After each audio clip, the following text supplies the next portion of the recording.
चलो, computer fundamental और imaging technology का जो आज का टॉपिक होगा that will be the slots on the motherboards. Slots मतलब कि क्या, एक्सपांशन अटैचमेंट, मतलब कि आपका मदरबोर्ड में जो कुछ भी लगता है उसे आप सॉकेट भी बोल सकते हो या फिर स्लॉट्स भी बोल सकते हो। मतलब कि जहाँ पे आपका प्रोसेसर लगता है, रैम लगता है, हार्ड डिस्क लगती है, ग्राफिक्स कार्ड लगता है, साउंड कार्ड लगता है, तो कहाँ पे कौन सी चीज़ लगती है उसके बारे में हम बात करने वाले हैं। और सभी को हम बोल सकते हैं एक्सपांशन स्लॉट। प्रोसेसर का तो बटोबियस से फिक्स आता ही है, लेकिन अदर देन प्रोसेसर जो डिफरेंट काइंड्स ऑफ स्लॉट्स या फिर आपको सॉकेट्स जो मिलते हैं for attaching additional components to your computer, ठीक है, और जो साथ में सब मिलके काम करते हैं वो डिफरेंट काइंड्स ऑफ स्लॉट्स कौन से हैं, कैसे होते हैं, उसके बारे में हम आज के वीडियो में हम बात करने वाले हैं। तो सबसे पहले यहाँ पे वो है जो है मेमोरी स्लॉट्स। अब ये जो मेमोरी स्लॉट्स होते हैं जनरली आपके नॉर्मल मदरबोर्ड्स में दो ही लगते हैं। अब यहाँ पे फिर भी मैंने फोर बताई है, क्यों बताई है वो बाद में मैं एक्सप्लेन करूँगा। अब आपको जो देखना है आपका जो स्लॉट है या फिर मदरबोर्ड है वो कौन सा मेमोरी स्लॉट सपोर्ट करता है, whether it is an DDR1, DDR2, DDR3 और DDR4। आज के जो नए मदरबोर्ड्स आते हैं वो सब DDR4 के ही आते हैं। DDR1 और DDR2 तो कम्प्लीटली बंद ही हो गए, कहीं भी आपको नहीं मिलेंगे। अगर सेकंड हैंड में भी खरीदना है तो वो मत खरीदना आप, क्योंकि उसका बाद में जो मेंटेनेंस होगा, रिपेयरिंग कॉस्ट होगा, वो भी एक्सट्रीमली हाई होगा। और आपकी रैम मान लो चल नहीं रही अब उसकी, तो आपको वो पुरानी रैम भी ढूंढने में काफ़ी दिक्कत होगी। DDR3 है तो भी चलेगा अभी, क्योंकि कई जगह पे DDR3 की सेकंड हैंड रैम आज की डेट में वे मिल जाती है। DDR4 ही आपको खरीदना है। अब मान लो आपके प्रोसेस मदरबोर्ड में दो स्लॉट्स यहाँ पे मेमोरी के दिए गए हैं। अब स्लॉट वन में आप मेमोरी अटैच करो या फिर स्लॉट टू में, ज़्यादा डिफरेंस नहीं आता है परफॉर्मेंस का। हाँ, लेकिन जब आपके प्रोसेसर में फोर पोर्ट्स दिए गए हो, फोर स्लॉट्स दिए गए हो, तो अब आपको कलर कोडेड को फॉलो करना है। कोई भी कलर हो सकता है। यहाँ पे ब्लैक और रेड का जो दिया है जरूरी नहीं कि वही हो, किसी में डार्क ब्लू आता है, लाइट ब्लू आता है, ब्लू एंड ब्लैक आता है, यहाँ पे रेड एंड ब्लैक का कॉम्बिनेशन दिया है, लेकिन आपको कलर कोड को फॉलो करना है। मतलब कि फर्स्ट मेमोरी स्लॉट आपने ब्लैक में लगाया है, अब फ्यूचर में आपको मेमोरी को अपग्रेड करना है तो सेकंड स्लॉट जो आप लगाओ उसको भी ब्लैक में ही अटैच आपको करने का है। ये आपको माइंड में रखना है। अब क्यों करना है, that is because of an internal technology of your motherboard. उसका जो रीड राइट का जो पूरा बस और सर्किट का जो कॉम्बिनेशन होता है वो उसे स्मूथली और बेटर परफॉर्मेंस प्रोवाइड कर सकता है। अब यहाँ पे आपको यहाँ पे छोटे से दो जो वाइट हुक जो दिख रहे हैं that is N memory holder. अब वो आपकी मेमोरी को होल्ड करके रखेंगे जेंटली। जब आप उसको सबसे पहले तो बाहर की डायरेक्शन में उसे ओपन करना है दोनों हुक को, जहाँ पे भी आप मेमोरी स्लॉट लगा रहे हो। बाद में मेमोरी को यहाँ पे प्रेस करना है, यहाँ पे छोटा सा जो गैप दिख रहा है ब्लैक के बीच में और रेड के बीच में, ठीक है। मेरा जो कर्सर है वो आप देखना, ये जो थोड़ा सा वाइट सेपरेटर है ना, सॉरी रेड सेपरेटर, और यहाँ पे थोड़ा सा आपको ब्लैक सेपरेटर दिख रहा है, ठीक है। वो थोड़ा सा आपको आपकी मेमोरी में भी दिखेगा, तो उसको ध्यान में रख के यहाँ पे आपको बीच वाली जगह पे आपको मेमोरी को प्रेस करना है। और ये जो दो हुक है अंदर की डायरेक्शन में आके ऑटोमेटिकली आपकी मेमोरी को होल्ड कर लेंगे। मतलब कि वो लूज कनेक्शन का जो इश्यू होता है वो इसमें नहीं होता है। अगर अपने आप नहीं हो रहा है तो आप खुद से ये दोनों हुक को अंदर की डायरेक्शन में, मतलब कि मेमोरी की साइड स्लॉट जो होता है उसकी साइड आपको हाथ से खींच के उसे प्रेस कर देना है, तो आपका जो लूज कनेक्शन होगा मेमोरी का वो उसका इश्यू नहीं होगा। और यहाँ पे आपने देखा होगा यहाँ पे थोड़ा सा प्रोसेसर का भी जो सॉकेट है, ठीक है, वो आपको दिख रहा है। नेक्स्ट में यहाँ पे अगर हम देखें तो ये हार्ड डिस्क का है। और ये जो आईडी मतलब कि पाटा पोर्ट्स है that is an old type of slot which are been used on your motherboard और फॉर योर हार्ड डिस्क। मतलब कि जो पुरानी वाली हार्ड डिस्क जो आती थी, ठीक है, उसमें ये सब ये अटैच होता था। अब नई टेक्नोलॉजी वो है वो साटा को फॉलो करती है। अब ये जो जनरली है यहाँ पे 6 GPS का है, ठीक है, मतलब कि पर सेकंड वो 6 GB बीट, बाइट नहीं बीट, मतलब कि उसका जो डिफरेंस है बीट और बाइट का वो आगे के वीडियोस में हम देखेंगे। लेकिन यहाँ पे 6 GB जो लिखा है that is an bit not for byte, ये आपको याद रखना है। और /s जो लिखा है that is for an second. यहाँ पे टोटल 6 SATA स्लॉट्स आपको दिए, मतलब कि आप कोई भी एडिशनली 6 आइटम लगा सकते हो। 4 हार्ड डिस्क लगाओ, 2 राइटर लगाओ, एक हार्ड डिस्क लगाओ, या फिर 6 हार्ड डिस्क लगाओ, वो आप पे है। यहाँ पे जो SSD का मैंने प्रीवियस वीडियो में छोटा सा इंट्रोडक्शन बताया था कि नई जो टेक्नोलॉजी आती है हार्ड डिस्क की आज की डेट में, that is N SSD hard disk, वो भी इसी स्लॉट्स में आपको अटैच करनी है। उसके लिए नया मदरबोर्ड आपको रिप्लेस करवाने की कोई ज़रूरत नहीं है। SSD मतलब कि सॉलिड स्टेट ड्राइव, यहाँ पे उसका फुल फॉर्म भी दिया हुआ है। पुराना वाला था, अब जो है वो बंद हो गया। अब जो हार्ड डिस्क आती है उसमें जनरली दो सॉकेट्स होते हैं। एक सॉकेट पावर सप्लाई का होता है, that is from and directly S M P S में से आपको उसको पावर सप्लाई देना है। और जो डेटा हैंडलिंग का जो केबल होता है, मतलब कि उसका डेटा केबल जो होता है वो यहाँ पे आपका अटैच करना है। हार्ड डिस्क में एक पॉइंट अटैच होगा और दूसरा पॉइंट आपका मदरबोर्ड पे अटैच होगा। आईडी आपको कहीं भी आप आज की डेट में नहीं दिखेगा। फ्लॉपी डिस्क भी ऐसे ही आती थी पहले की आईडी में, लेकिन इतनी पिन उसमें नहीं आती थी, उसमें कम पिन्स थी और हार्ड डिस्क में ज़्यादा पिन थी। फ्लॉपी डिस्क क्या है वो भी हम आगे के वीडियो में रीड आउट करेंगे। वो सबसे पहला रिमूवेबल स्टोरेज था, आप ऐसा भी बोल सकते हो। जैसे कि आज की डेट में हमारी जो पेन ड्राइव थी, वो सबसे पहला जो रिमूवेबल स्टोरेज था, that was an floppy disk. Next में जो आता है that is N PCI express slot. अब PCI एक्सप्रेस स्लॉट मतलब कि क्या, यहाँ पे कुछ लिखा है X1, X4, X8, X16 और X30। तो अब ये चीज़ क्या है, उसके लिए मैं क्या करता हूँ, स्लाइड को चेंज करके यहाँ पे जो पिक्चर है वो एक्सप्लेन करता हूँ। जो फर्स्ट है वो है X1 है, नेक्स्ट में आता है X16 और ये आता है PCI, मतलब कि कुछ भी पीछे नहीं है। अब आज की जो नई टेक्नोलॉजी जो आती है उसमें different kinds of X8, X16 और X32 वाले आपको स्लॉट्स दिखते हैं। अब ये क्या है, X16 मतलब कि क्या, फॉर एग्जांपल X16 है तो X1 का स्लॉट है, मतलब कि सबसे छोटा स्लॉट है, तो उसकी जो क्लॉक फ्रीक्वेंसी होती है, मतलब कि कितनी तेज़ी से वो एक लोकेशन पे दूसरे लोकेशन को डेटा भेजता है या फिर लेता है, लेकिन वो कितना डेटा लेके जाता है या फिर कितना डेटा लेके आता है, वो होता है X1, X4 और X8।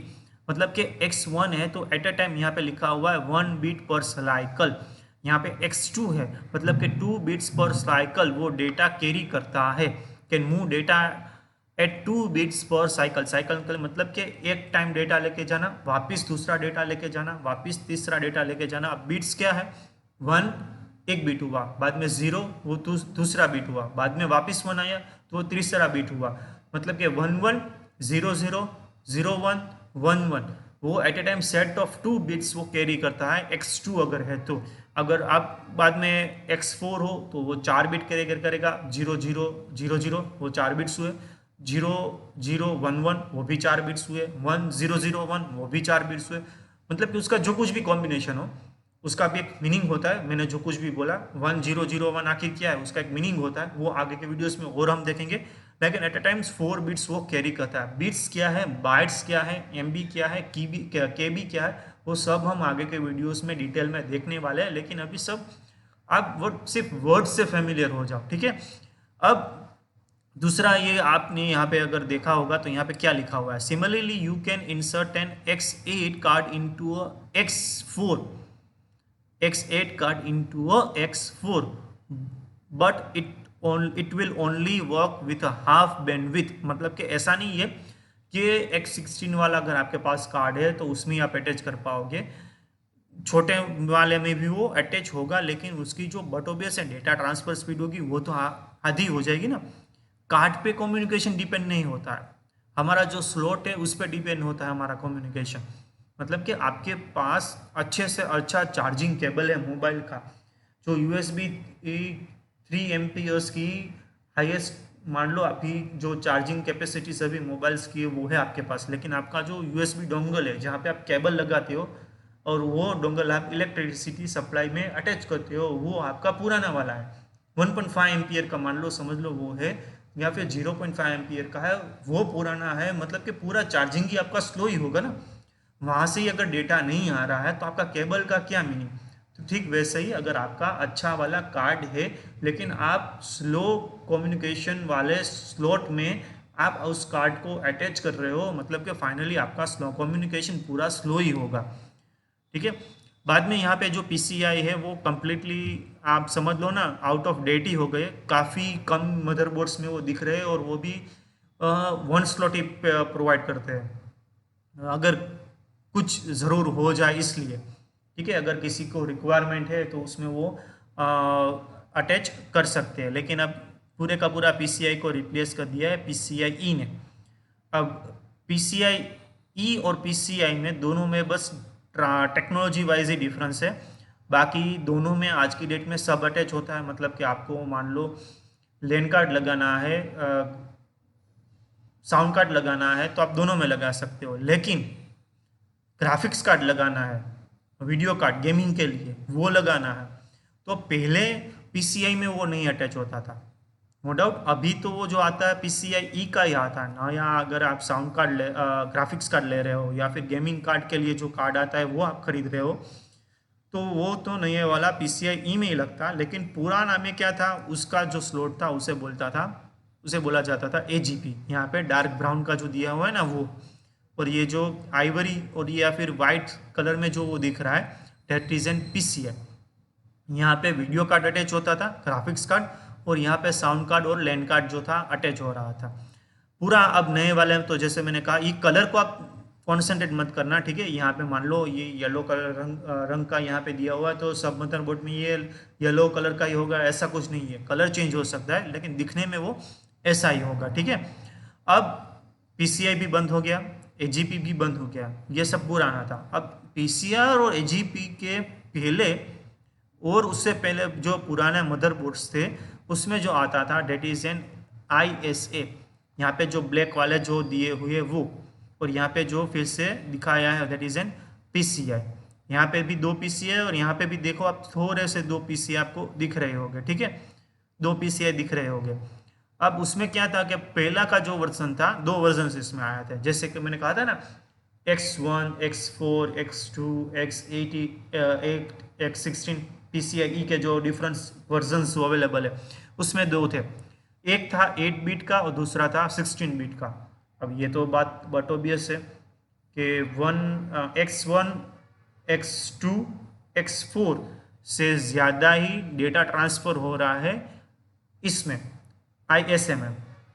8 बिट और 16 बिट 2 वेरिएंट थे, लेकिन दिक्कत क्या थी, इसकी क्लॉक स्पीड। इसमें मैक्सिमम जो क्लॉक स्पीड थी that is was an 33 megahertz, काफ़ी कम, ठीक है। नई टेक्नोलॉजी के मुताबिक वो काफ़ी कम थी। मतलब कि कोई बंदा एट अ टाइम एक बैग छोटा सा कैरी करके जा रहा है दोनों हाथों में, ठीक है, मतलब कि लेफ्ट हैंड में 1 बैग है और दूसरे बैग में भी 1 बैग है, लेकिन जहाँ पे उसे पहुंचाना है वो 15 मिनट में वो वापस आ जाता है। अब ये इसमें क्या हुआ, वो आधे घंटे में वापस आता है। वही वेट 8 बिट PCIe की बात कर रहे हो और 8 बिट ISI की बात कर रहे हैं, तो PCIe में क्या होता है, वो 15 मिनट में बैग रख के वापस आ जाता है, और ISI में क्या था, वो आधे घंटे के बाद वापस आ रहा था। फॉर एन एग्जाम्पल मैं समझा रहा हूँ, मतलब कि क्लॉक फ्रिक्वेंसी उसकी काफ़ी लो थी। अब 1981 में तो ये यही चीज़ चल रही थी, उसके अलावा तो कुछ और था ही नहीं 8 बिट ISI के अलावा। और दूसरा बाद में आया उसका नया वर्जन 1984 में 16 बिट वाला, ठीक है। लेकिन जैसे जैसे टाइम चलता गया आगे, तो 1990s में बाद में PCI और AGP स्लॉट्स आए थे, और आज की जो टेक्नोलॉजी है वो तो मैंने ऑलरेडी एक्सप्लेन कर दी। तो बस इतने डिफरेंट टाइप्स ऑफ आपको स्लॉट्स मदरबोर्ड्स पे दिखेंगे, लोकेशन सबकी चेंज होती रहेगी, लेकिन दिखने में तो सब ऐसे ही होंगे, ठीक है। आप मदरबोर्ड आपके पास डेस्कटॉप है तो उसे आप ओपन करके देख लो, आपको समझ में आ जाएगा मेमोरी स्लॉट्स कहाँ पे होते हैं, साटा स्लॉट्स हार्ड डिस्क के आज की डेट में कहाँ पे होते, लोकेशंस चेंज होगी, कलर चेंज होगा, लेकिन जो उसका ओवरऑल डिज़ाइन फॉर्मेट होता है, मतलब कि बीच में यहाँ पे आप देख सकते हो PCI में थोड़ा सा जो गैप है कट दिया हुआ है, मेमोरी में भी मैंने बताया था, साटा में भी थोड़ा सा आता है। देखो यहाँ में मैं फिर से बताता हूँ, यहाँ पे आप देखो, यहाँ पे थोड़ा सा ब्लू एक्स्ट्रा दिया गया है L जैसा, ठीक है। यहाँ पे भी L है, यहाँ पे भी L है, वाइट में देखो यहाँ पे भी L है, यहाँ पे देखो यहाँ पे एक पिन मिसिंग है, यहाँ पे IDE पोर्ट में देखो बीच वाले यहाँ पे छोटा सा ब्लैक डॉट आपको दिख रहा होगा, ठीक वैसे ही आपको यहाँ पे भी एक पिन मिसिंग है। कलर को आप कॉन्सेंट्रेट मत करना, ओवरऑल पिन फॉर्मेट और जो स्ट्रक्चर है उसे फॉलो करोगे, आप देखोगे तो आपको समझ में आ जाएगा कि कौन सी चीज़ कहाँ पे हमारे मदरबोर्ड पे वो लगती है। तो इतना ही था आज के वीडियो में। आगे के वीडियोस में और भी नई इंटरनल सिस्टम के बारे में हम बात करते रहेंगे। पूरी सिस्टम कहाँ से क्या लगती है उसका मैं, अगर खुद से आपको कंप्यूटर असेंबल करना है तो आप कर पाओगे, समझ लो ऐसा ही, ठीक है। ठीक है, आपको कहीं से मदरबोर्ड लेना है, कहीं से प्रोसेसर लेना है, कहीं से हार्ड डिस्क लेनी है और खुद से आपको पूरा पीसी असेंबल करना है तो आप कर पाओगे। ठीक है, हम इतना सब कवर करने की ट्राई करेंगे। और चैनल को subscribe with the bell icon ज़रूर करना है, और वीडियो अच्छा लगा है तो आपको लाइक ज़रूर करना है।